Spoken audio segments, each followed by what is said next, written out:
Do do do do do do. Hey everybody, and welcome to another episode of Magic with Zuby. My name is Zuby, and if you're brand new to the show is all about a little well-known card game called Magic the Gathering. So in today's episode, this is going to be a pretty casual episode. It's sort of a welcome back sort of episode after taking 3 weeks off. I was only originally supposed to take 2 weeks, but what happened last week was I was supposed to be recording this episode we're going to be having today, but then life and stuff got in the way. Life, work, willingness to wanting to do this, and all that other kind of jazz just got in the way here. So I guess before we begin, let's get some announcements out of the way. If you want to help support the show, you can help support the show at patreon.com/magicwithzuby. You can find me on iTunes, Google Play, Stitcher, TuneIn Radio, and Spotify. And you can also find me on Twitter at magicwithzuby, on Instagram at magic_with_zuby. And you can email me with any questions you may have at mtgzuby@gmail.com. And here are two quick little ads, and then we will get on to talking about... It's going to be a pretty casual, might be a short episode today, but... You know what? Hey, these things just happen. So here we go. Here we go with some ads here, and then we'll be right back. Well, hey there, Zoe. Why the long face there, chum? I just want to order some magic cards, but the shipping was too expensive. Too expensive? Well, did you know if you go to legitmtg.com, you can order any magic cards, and anything over $2 or more has free shipping? Wow, free shipping's at legitmtg.com. That's amazing. You heard that right, Zoe. Free shipping at legitmtg.com with any order over $2 or more. Be sure to visit today and get the best deal on magic singles and magic sealed product available. Wow, that's amazing! And that is how you beat the latest standard meta with Abzan. Ugh, it feels like there's no magic content out there for someone like me. Someone who doesn't want to be competitive. Someone who is... Who is a normie? Yeah, exactly! A normie! Well, have I got the show for you, the all-new Magic for Normies show. Hi, I'm Pixie. And I'm Zuby. Together, we host the all-new Magic for Normies. It is the Magic the Gathering show for all your normie needs. We don't care what deck got into the top 8 or what deck is winning. We care about having fun playing Magic. That's right, Pixie. You can watch us on Pixie's Twitch channel at twitch.tv/PixieKittenPlays and catch the VOD on our YouTube channel, Pixie Kitten Plays. If audio is your thing, you can find episodes on the Magic with Zuby RSS feed. Magic for Normies. Alright, so what's going to be on today's agenda here? So we're going to talk about just a little bit what I did over the break of my little not doing the podcast, and then talking about some other stuff that I'm working on, some interviews I'm trying to do, and just some other stuff like that. And then we're going to be talking about the bans that just recently happened in Magic, and then be discussing a little bit of some of my issues with Magic Arena. So, like I said, I took a break from the podcast. It was something that was kind of needed. Took a little break from streaming as well, too, which I got to say, streaming the past couple months, ever since the pandemic hit, I finally got my first paycheck from Twitch. It only took like 4 or 5 months or so I thought that was pretty cool. Like, that's awesome. And I don't even know what I'm gonna do with it yet. Probably just put it in a hidey hole, because who the hell knows what's gonna go on with this pandemic here. Oh god, because as a lot of you know, I'm in Florida and Florida's burning. Help me, save me, get me out of here. And it's just going a little insane here. Oh my gosh. I know recently I've been talking a little bit more about politics and shit, and, you know, real life matters like Black Lives Matters and this pandemic and the political landscape here and all that. And it's just, shit's crazy, man. It's just crazy. There's just, where do I even begin? Like, okay, let's start with the pandemic here. Florida, right? Back when things were starting to open around May, when the gyms started opening, I started going back to the gym, you know, because, I mean, look, I've gained some weight here ever since this pandemic, especially during March, April, when we had no idea what was going on. Like, I was stressed as hell and just eating so bad. My diet still isn't that great right now, but so I thought, like, all right, I'm gonna start hitting the gym, and I was going to the gym again, and then when cases started rising, I'm like, maybe it's not a good idea to go back to the gym, even though the gym was pretty empty, right? But still, it was still a little bit of a scary thing to do. And so I haven't been to the gym, and God, I think I stopped going at the end of May, beginning of June, I think. So going on like almost 2 months of no gym, and I know I've gained the weight on that. And that sucks. I've definitely been not going out as much. I have been hanging out with some friends, ones that, we've all been around each other, and we're making sure we're wearing masks and all that stuff, playing some D&D. And so, I mean, we're doing that at least. So it's good to at least do that. But other than that, we're just really staying in and only going to the grocery store as needed. And let me tell you, no one in Florida is wearing a mask. Like, it's crazy out there. Yeah, I hate wearing a mask. It's stupid. I hate it. I absolutely hate wearing a mask outside going to a shop. I will be the first one to tell you I do not like wearing it. I hate doing it. I don't like it. And it's not so much it's hard to breathe through them and all that, because it's fine for a little bit. But if I had to work all day in a mask, oh my gosh, I'd hate it. I absolutely hate it. But I'm still doing it. I don't want to. I don't want to wear a mask. I want to go back to normal. But no, I'm doing it because I'm trying to be thoughtful and mindful of all the motherfuckers out there. All right. And then the whole idea that this is turning to some political fucking issue. I just want to slap these people upside the head. The government's infringing on our rights, and we can't wear a mask, and how dare they? It's like, just shut the fuck up. Jesus. You think I want to wear a mask? Just shut up and do it, all right? And a lot of these businesses that are enforcing it, yeah, okay, there's a difference between county mandates and then when businesses are enforcing them. Businesses are private, and they can decide to pretty much say, you're not wearing a mask, get the fuck out. Get over it. That's what happens. And the whole mask mandate, to me, that's always a bit tricky. It's like, I don't mind the mask mandates that they have, that they're doing a lot for the counties in Florida and all that, but how do you even enforce that, to be honest? I don't even know, because one of the counties right south of me has a mask mandate right now, and they're not enforcing it at all. So it's just really a question of where's the resources for them to even enforce this. Yeah, it's all well and good to say, hey, we have a mask mandate, but how do you enforce it? Because, yeah, I mean, yeah, there's fines for it and all that stuff, but how are they going to enforce it? Have the police constantly monitor, all the people like not wearing masks and all that? And then the police, that's a whole nother freaking matter. So ever since the Black Lives Matter protest movement going on, it's just, damn, this country is such a mess right now.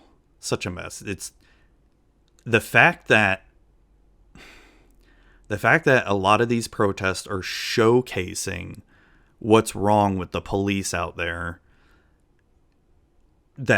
And what's crazy to me, and I'm sorry, I don't have all my thoughts lined up in a row for this, but what's crazy to me is there's plenty of footage out there of peaceful protest, people that are protesting just peacefully, and then you see the police just start showcasing videos of police brutality. It's like, it's what they're protesting against, and you police just keep showcasing more and more and more.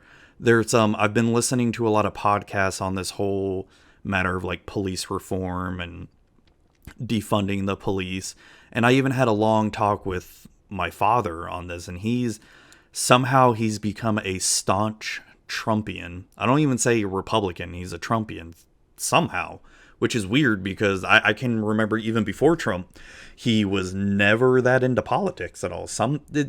And that's what's crazy to me about Trump. He just has this power, this magnetism to just get people like cult status with him. I'm a little in awe of that because he's gotten people in my family to just worship him when before, they didn't care about George W. They liked Bill Clinton, they liked Obama in the first term, and then they didn't in the second term, and now some of them are just worshipers of Trump, and it's crazy to me. But I mean, so I've even had talks with him when he says, oh, defund the police, oh, you mean having no police presence? Like, no, we can't do that because we can't have it to where there's complete lawlessness. And I've listened to a lot of podcasts and I agree with what a lot of these people are saying is the police not only need more training in terms of de-escalation and learning how to deal with different situations, they need more training in terms of it should be a lot longer of a process to become a policeman or police person. And the other thing that I really agree with is there should be continuous training. So if you look at someone who's in like the healthcare field, like a nurse, we'll use a nurse for example, nurses still have to train throughout their entire career because there's new stuff coming out, new medicine, new diseases, and so they have to do continuing education credits. Maybe police should start having something similar to where every year they have to do X amount of training on X amount of things.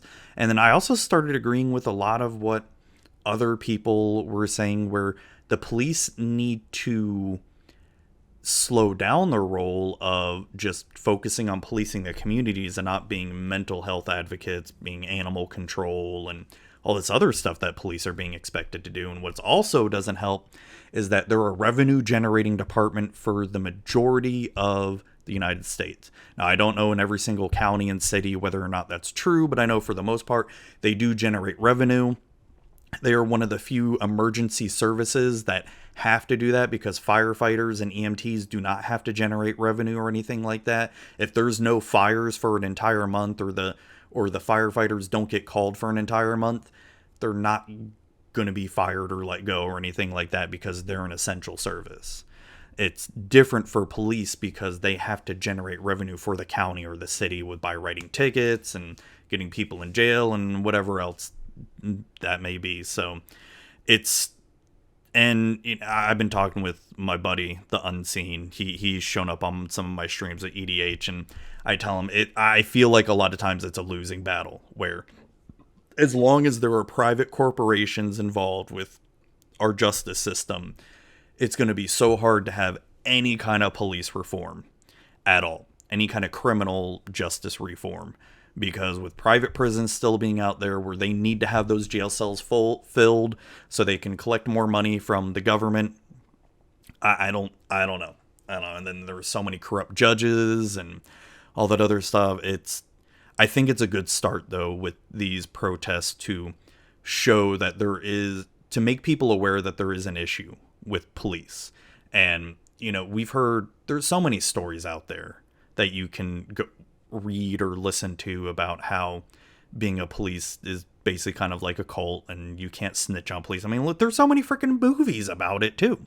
I just watched the movie Copland with Sylvester Stallone, and I mean, yeah, it's not the greatest movie, but it's a good example. Corrupt cops, and there's a brotherhood, and should you defy that brotherhood, you'll be ousted or killed. Something like that. I'm like, yeah, I know that's a movie, but there's probably some truth in stuff like that too. So, I mean, I didn't mean for this whole talk to start going into Black Lives Matter and protests and all that stuff, but it's important, and the fact that there is a group of people that are being marginalized and basically being targeted is just insane to me. And I'm glad that these protests are happening.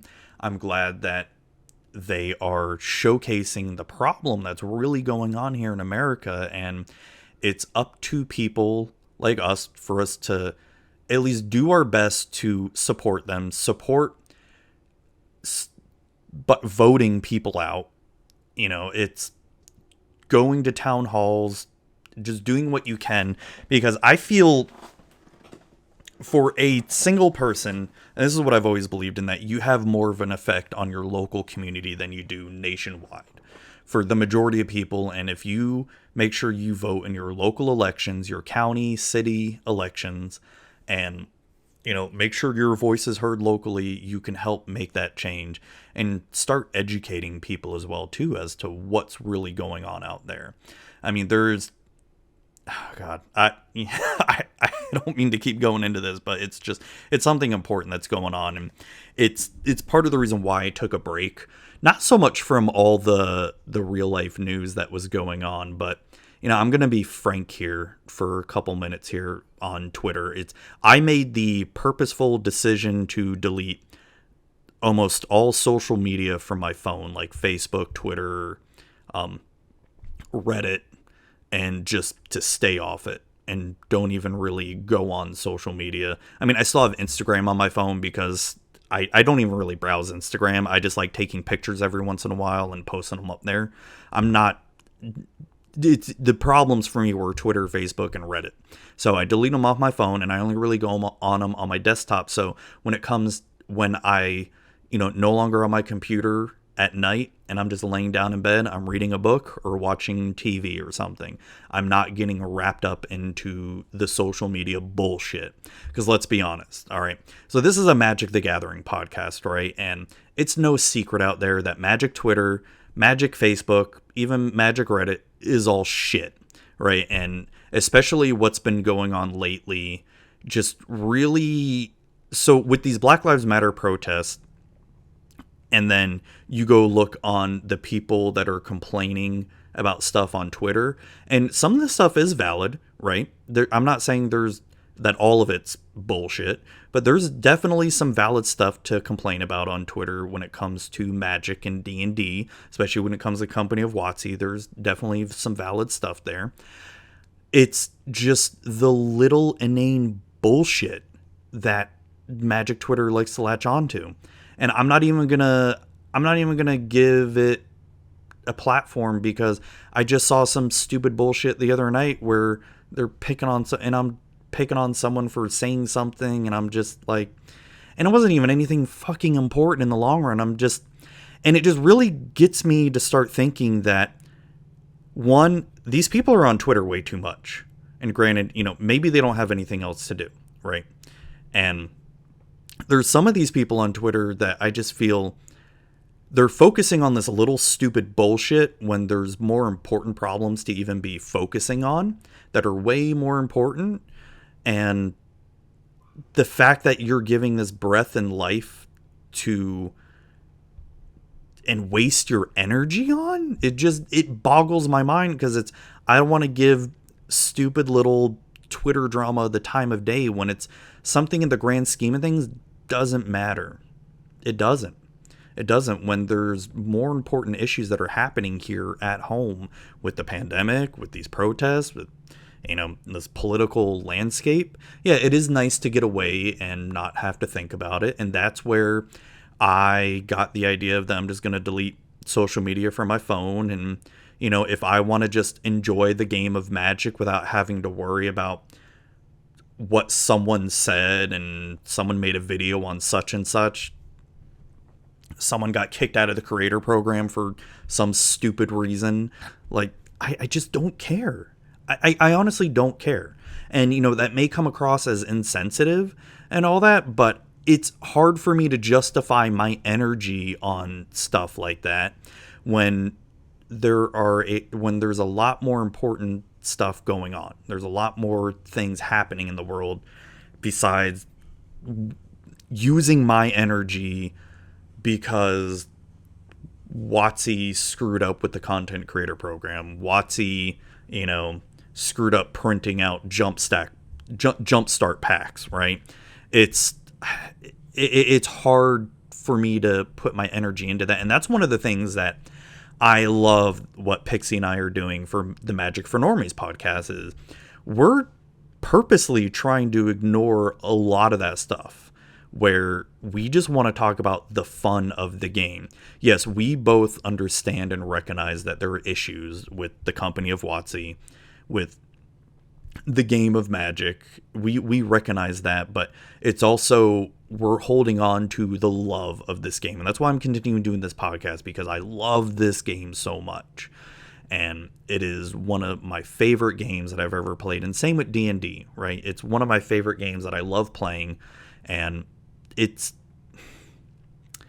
I just feel like since we have so little time on this earth, that focusing on the inane bullshit just doesn't seem right. We should try to focus on being better and becoming a better version of ourselves. It's like, I've still got a lot of work to do. I'm going to be 34 next month. And it's, you start to get to an age where, you're no longer invincible, and starting to understand your mortality and all that, and just realize, well, I gotta stop worrying about this little stupid shit. Yeah, sometimes I'll see this stupid little Twitter drama and just eat my popcorn and laugh and all that, but then I'm just like, I don't care. I don't care. So whatever. Call me insensitive, whatever about that stuff. There's just way more important stuff to worry about here, and I feel like it's better for me not to be on social media as much, because it's bad for you. It warps your sense of views on things, and it's just nothing but a continuous hate cycle and hate machine and just toxic cesspool. So, I mean, that's really all I've got to say about that. So what else have I been up to? So during my break, I actually was starting to play some more games here. I finally beat the Final Fantasy VII Remake, and hoo boy, that game was amazing from start to finish there. So I've been a fan of Final Fantasy for a long time. My first one was the very first Final Fantasy on Nintendo. Played it for like 5 minutes. I was, 4 or 5 or something when I played it. I had no idea what was going on because it wasn't Ninja Turtles. Yeah, that's right. I remember when we first got a Nintendo, I did not like Super Mario Brothers because it was not Ninja Turtles. And I loved that Ninja Turtles game. It was fucking terrible, though. Yeah, I've been a fan of Final Fantasy for a long time. My favorite video game of all time is Final Fantasy VI. And I've played Final Fantasy VII a bunch of times, the original. And so when this remake came out, it took me a while to really play it.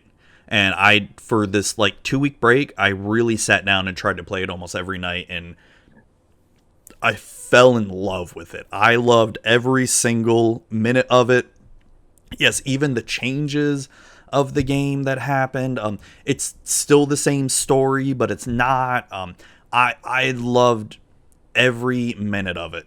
And I gotta say, Aerith, I was never a big fan of her in the original. I liked her, but I would not call her one of my favorite characters. It's always been Red 13 and Barrett and Sid and Vincent because they're badasses and all that. But this game with Aerith, holy shit. I fell in love with Aerith. I fell in love with her. She's just, I love, oh my gosh, I loved it. So I thought the game was great. Yeah, I've heard people complain about the ending and all that. You know what? With the way the game ended, I can't wait to see part 2. I don't even care where they take me. I want to go somewhere new with this. I want something new to happen with this game here. Even if it doesn't follow the original story beat by beat, I can't wait to see what happens, because the whole game was just freaking amazing. I loved it. I loved it. I loved it. I can't say anything better about it. It's just great. Now, that's coming from someone who's played a lot of Final Fantasy VII and a lot of RPGs. For someone that's brand new to Final Fantasy VII, has never played the original, I would say they would have a hard time probably getting into it, because there are a bunch of story beats that kind of require you to know what happened in the original. I'm not going to say what or anything, so there will be some times where you're a little bit confused. Now, were certain parts in the story that really took me by surprise because that's not the way it happened in the original. And then you're just like, oh my gosh, what the is happening right now? And you just get sucked in and invested. Oh God, I loved it. I'm going to replay it again. Definitely replay it again. And I love how you can do the chapter selection and still like keep all your levels and items and all that stuff, because that's what I'm going to do when I replay it. There's no way I'm going to start over all the way from the beginning again. But gotta say, I loved it. It was such a great game. Great game. Kudos, Square, and I cannot wait for part 2. I really hope you take us by surprise on that. That was just great. Also started playing Animal Crossing again because they released that new update, that swimming update that came out in July. And my Animal Crossing bullshit is in full-fledged, and just, my God, I'm working on trying to build up my island, and I've got some new stuff. I would love to figure out a way to sort of record a video to where I just show my island, like, once it's done, because I'm starting to slowly get ideas of what I want to build where and all that, so it's getting there. So that game, I never thought at all that I would like a game like Animal Crossing, because, and I don't think I've ever told this story before, maybe I have, but I remember when we got the Animal Crossing on the Wii, we never had it on GameCube, but when the Wii came out, we got it on the Wii, and I did not like it at all. Like, I was just thinking, this is dumb, right? But my wife and both my kids were obsessed with this. And for the longest time, then when we got them the Animal Crossing on the 3DS, they were obsessed with that for months upon months. They'd put it down for a little while, like maybe for 6 months or so, pick it back up and just play it every single day. And so when the Switch version was announced, they wanted it so bad, and I'm like, okay, yeah, whatever. I get the Switch version. I'm not that excited to play. I try it out anyway, and then I realize, oh my gosh, this is a lot of fun. This is really good. This is a really good game. And so and then when I found out you can only have one island per Switch, I had to go out and buy my own Switch and just give the old Switch to the kids immediately, because I wanted my own island, and that's what I did. And I've poured in like almost 150 hours into Animal Crossing now. I know that's not a lot compared to some people, but that's a lot for me, because I don't play games for that long a lot of times. Like, I thought me playing 100 hours in Mario Odyssey and Breath of the Wild was a lot, but like, I feel like I've done everything I could in Breath of the Wild, and Mario Odyssey, yeah, I don't have every single moon, acquired, but I feel like I'm pretty done with the game. It's Animal Crossing. I'm just addicted. I don't know what it is about that game. And when I look at my history of games that I've played, I should not really be into that kind of game, but I am, and I'm addicted, and I can't stop playing it. So then on Father's Day, my wife got me the Switch remaster of Xenoblade Chronicles 1, and I've been playing that game. I've been starting to play the game a little bit more now that I'm done with Final Fantasy VII Remake, and I mean, it's your typical anime weeb bullshit story and all that. I mean, it's not the best story or anything. It's not the best game, but it's enjoyable. For a JRPG, it's pretty fun. It's not the worst, but it's a freaking massive game, though. Holy shit. I'm like over 10 hours into the game, and I feel like I've barely scratched the surface with it. So I'm slowly playing through that when I'm not being hooked on Animal Crossing. So then, as you've seen before, I've started doing more streaming. As I mentioned before, I got my first Twitch payout. I've been streaming more EDH, and I plan to do more of that because I love playing EDH. It's got me addicted. I think I might start doing some more solo episodes and just talking about deck techs that I've built, some decks that I've built. And because I've built so many decks in the past couple months that it's insane the amount of EDH decks I've built. Because before the streaming stuff and all that, I'd build I might build 1 to 2 decks a year, and that'd be it. I've built, I don't know how many since this pandemic has happened, and since I've discovered Spell Table, virtual EDH, and all that. So, playing more D&D as well too. I've got the every other Monday game that I'm playing with Pixie, Baltan, MTG Young Rhino or Young Mage, and his sister and his dad, and it's going pretty well. Oh, and my daughter playing as well, my oldest. So that's been fun. Then I'm still DMing my Friday games, and that's going pretty crazy. I killed a character the other week by having them be eaten by a giant antlion, and so that was fun. And that campaign's been going on for over a year and a half. It's going to be 2 years come January, and I feel like they're getting close to the end here because they're all getting to be between levels 11 to 13. So that's pretty fun.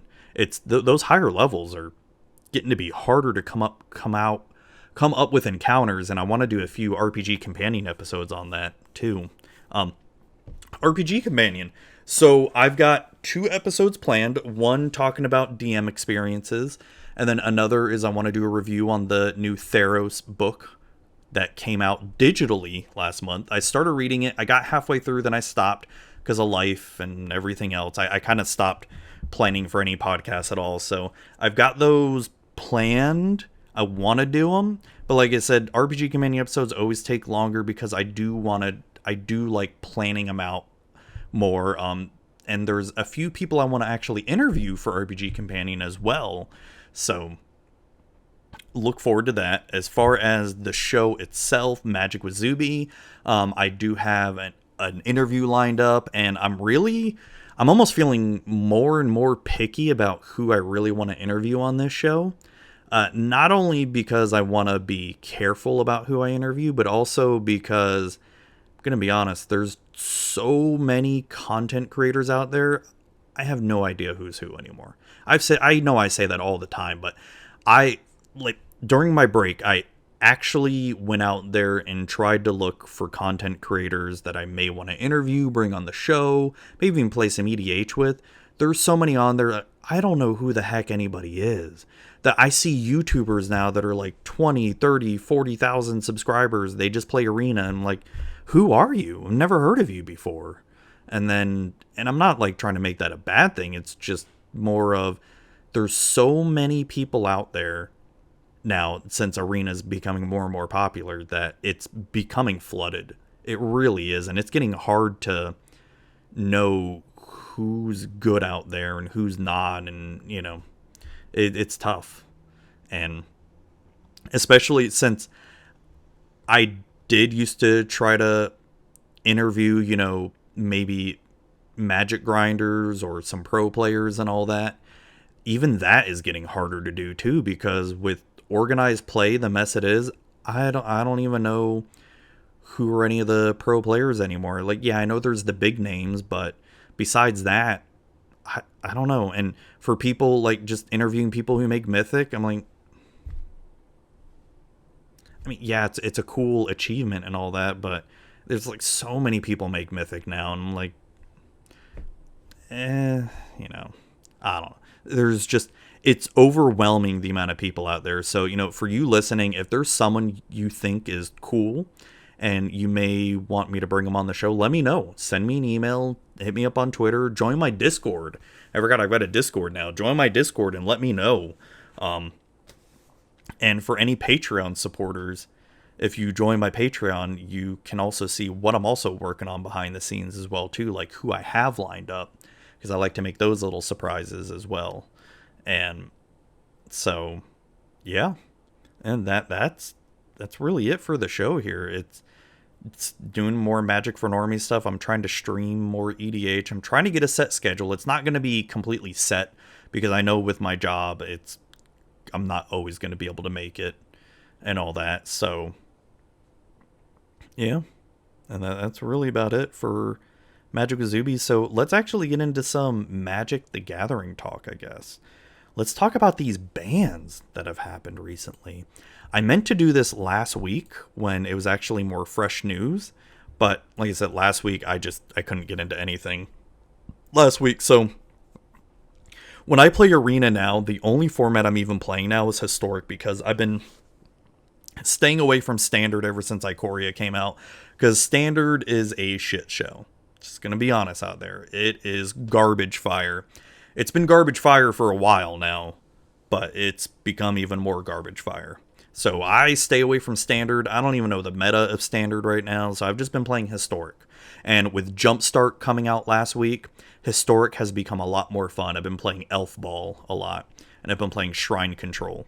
So with the bans, so they announced that Agent of Treachery, Winota, Fire's Invention are officially banned in historic. They were suspended before. Nexus of Fate is now banned in Best of 3 historic, which, you know, I can't believe they made a card like that. I still need to get a copy for EDH. But the one that surprised me the most, Burning Tree Emissary, is banned. I mean, the card's not even that strong. Yeah, it's good for aggro, especially Gruul aggro. It's really good. I get that. But I feel like Burning Tree Emissary wasn't the problem in Gruul. There was other stuff like Embercleave is the problem. Because with you getting out creatures that quickly, you could just get Embercleave out by turn 3, turn 4, boom, win. Burning Tree does enable that to be a lot quicker, but I don't agree with that banning at all. Yeah, I feel like... I don't know, I feel like besides that, I've been having fun playing historic. I don't even play ranked anymore. I just do the play queue because I honestly don't care about my rank in arena. Whatever. I got up to platinum for the first time last month, I think it was, in June or May. And I'm like, okay, I'm done. I couldn't imagine trying to grind to mythic every single month because there'd be literally no reason for me to do it. So as far as other cards that got banned in other formats that I don't play and don't really care about anymore. Pioneer, Oath of Nissa got unbanned. I forgot it was banned to begin with. I don't know if that's good or bad. Modern got Arkham's Astrolabe banned. I don't know if that's good or bad because I don't play that format anymore. Pauper sees Expedition Map and Mystic Sanctuary banned. I don't know if that's good or bad since I don't play those formats anymore. So, I was watching a video last night, actually, just of some old Star City Games coverage where they had a deck called Mono Blue Martyr playing. And I watched the entire thing, and that made me want to buy into Legacy again so quickly because that deck looked so much fun. Let me see if I can find the list here. All right, so it was this Mono Blue Martyr deck. This wasn't exactly the same deck because this came out in this video came out in 2014, but the general gist of the deck, so it took me a while to understand what the heck was even going on. So if we look at the general gist of the deck is we wanna, where is it, the Niv Magus Elemental. It's a 1 red or blue hybrid mana elemental from Return to Ravnica. You exile an instant or sorcery spell you control, put 2 1/1 counters on Niv Magus Elemental. So basically you have spells on the stack and then you decide to exile those spells and you get 2 1/1 counters on them. The other, what else is really good in this deck is a card I completely forgot even existed because I did play back then, but apparently, you know, when you're a kid, you forget. Sky Hussar. So it is a 3 white and blue human knight creature with flying. When it comes into play, untap all creatures you control. But the greatest thing about this is the forecast of it. So forecast, if you don't remember as a ability, is you tap 2 untapped white and or blue creatures you control, reveal Sky Hussar from your hand, draw a card. And so you get to do that on your upkeep. And so it just allows you to keep drawing more and more cards into your hand here. So basically the general gist of the deck is to just draw until you get something like Flusterstorm out. Maybe play Flusterstorm on their turn to where you have, or you know, whatever spells they play that counts up to the storm count. And then you try to play a spell and then you Flusterstorm it, copying Flusterstorm no matter how many times. You exile all of them with Niv Magus out there on the field, and then you make Niv Magus like a 20/20 and swing and win. Oh my god, it was the coolest thing ever. And then the other cool card that really helped with the deck was Scab Ruinator. 1 double blue zombie horde. It's a 5/6. As an additional cost to cast Scab Ruinator, exile 3 creature cards from your graveyard. Has flying. You may cast this from your graveyard as well too. So what helps getting stuff in your graveyard would be stuff like Force of Will or Force of Negation, where you have to... Oh, no, you have to exile a blue card, so never mind. What helps getting you cards into your graveyard is with drawing the cards from Sky Hussar, and then you have to discard cards as well, too.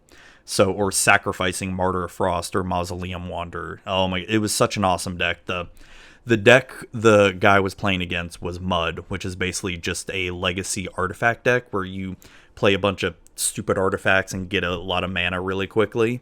And so in game 2, he brought in a Back to Basics, which is a 2 and a blue enchantment. Non-basic lands don't untap during their controller's untap steps, and since every single land of theirs was non-basic, he couldn't untap. And oh my god, this deck right here makes me want to get back into Legacy so bad.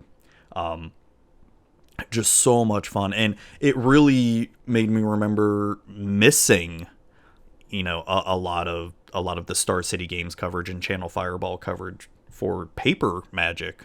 And that's sort of going to be what my next topic is about here. But no, I just wanted to showcase this deck here.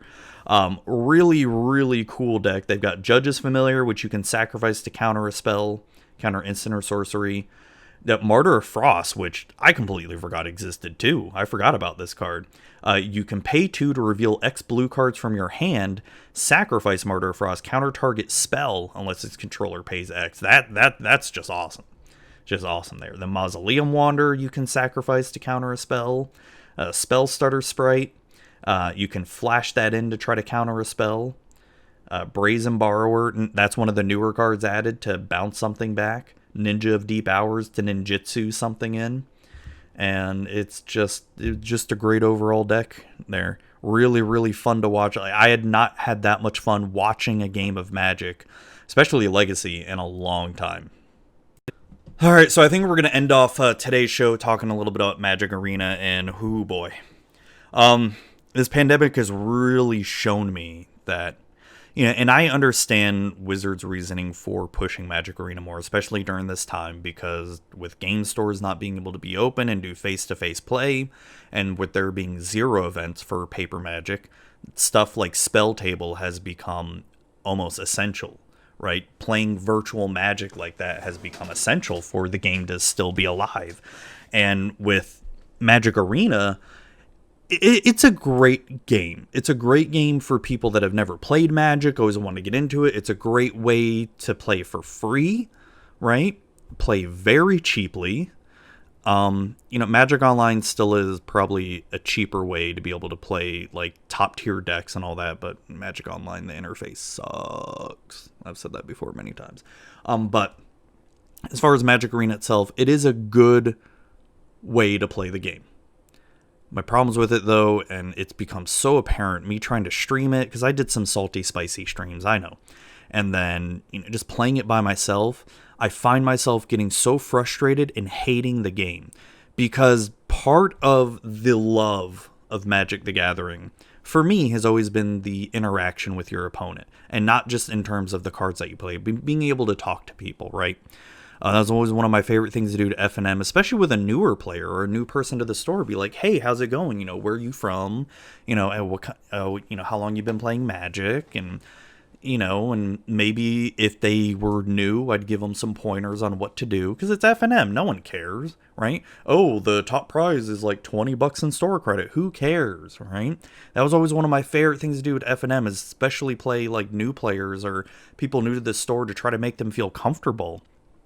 And with EDH, right? So I noticed like a drastic shift in my attitude with Magic. So I play Magic Arena. Like there was one night I was playing Magic Arena Sunday night, and it's like I'm getting pissed off because it's like, oh look, it's mono red again. Oh look, it's mono white life gain again. Oh look, it's mono black bullshit again. Just stupid deck after stupid deck. And then some people in my chat were like, hey, let's play some EDH. I'm like, okay, cool. Let's play EDH. My attitude took a 180 and completely changed, and I was having so much fun And it just really made me understand the joy of Magic again. And that's, I think, is what really keeping me in the game, is not only the little community that I've built up on Discord and some of the people I've met on there, which are great, amazing people, and also the fact that just you're able to interact with people, have fun, talk BS with them, and just have an overall good time, even if you lose, whatever. It doesn't matter to me.